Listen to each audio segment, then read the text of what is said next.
entertainmentbuddha.com.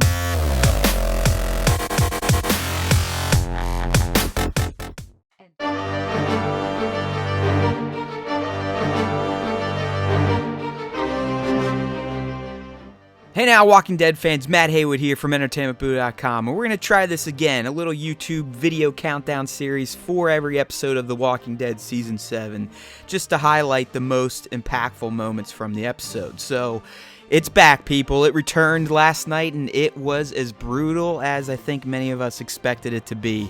So I'm going to go through and recap the 5 most important scenes from the Season 7 season premiere.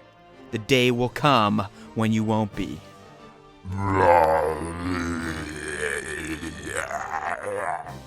So the first impactful moment, obviously, is when we finally realize who Negan killed at the end of Season 6. So remember, that episode left us on a cliffhanger.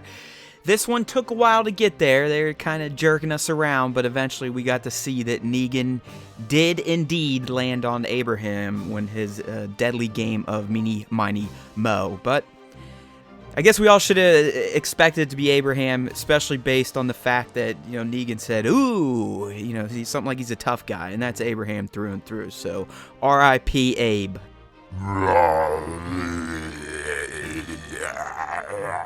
The second most impactful moment from this episode is Daryl's ill-timed right hook to Negan's face. So Negan had just bashed in Abe's brains, trying to prove his point that, listen up, people, you are subservient to me now. Don't fuck with me. So what does Daryl do? You know, after Negan starts giving Rosita some shit, kind of making fun of her for being in love with Abe and his smashed brains on the ground there, Daryl gets up like a hero and punches Negan in the face, which ultimately leads to the most shocking death, one of the most brutal deaths I've ever seen in any medium, be it movies, TV, comic, graphic novels, and that was Glenn Rhee's untimely demise, thanks to Daryl going against Negan's warning that he will put a stop to that shit quick, and he sure did.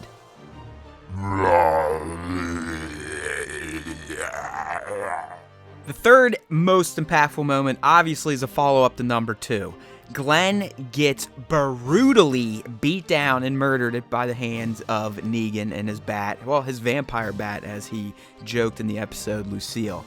It was a tough one. It was a tough one to watch. I mean, that's who Negan kills in the comics, and I guess, and I did compare them. They do line up what we saw in the show and what happened in the comics, but as a rough one, just seeing him with his head beat in and his eye hanging, and, you know, him saying to Maggie, I'll find you, and then Negan just tees up on him again and keeps beating his head into a pulp. I mean, that shot of Glenn on the ground still twitching and his eye hanging out. Holy brutality, AMC. That was rough. R.I.P. Glenn. You went out like a boss.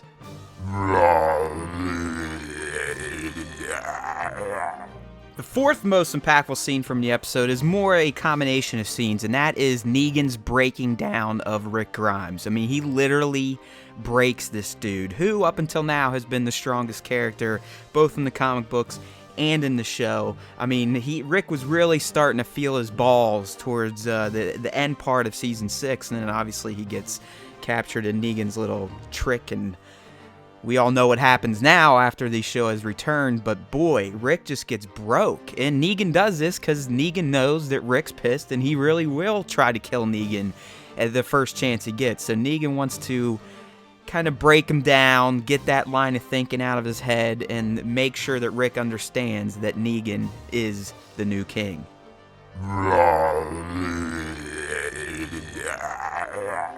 The final most impactful moment from this premiere episode is Daryl becoming a prisoner of war. So we saw in number 2 that Daryl punched Negan, which in turn led to Glenn getting his brains bashed in. But Negan liked his panache, his balls, if you will. So he's keeping him as a hostage to make sure that Rick and the rest of the crew, even though they've all been beat down and understand that Negan is king now, just to make sure that they don't fuck around because they got their boy Daryl. So this is rough. I mean, Daryl's getting separated. Who knows what's going to happen to him? I'm sure he doesn't really want to be alive right now, considering he's probably putting a lot of blame on himself for Glenn's death. So I think Daryl's going to become a very dark character. At least his thoughts will be throughout the season. Thanks for watching, everyone. That sure was a tough episode to get through. Definitely made me a little sick. Might have cried a little bit. I'm not too manly to admit that I shed a tear every once in a while. So hopefully you like this video and you'll come back for more, because if you do, I'll keep doing them. But if you don't, I'll probably just write them because they're a lot quicker than doing a video. But you know what to do, and that is keep your eyes glued to entertainmentbuddha.com, because we will make you a better geek one post at a time. Brains.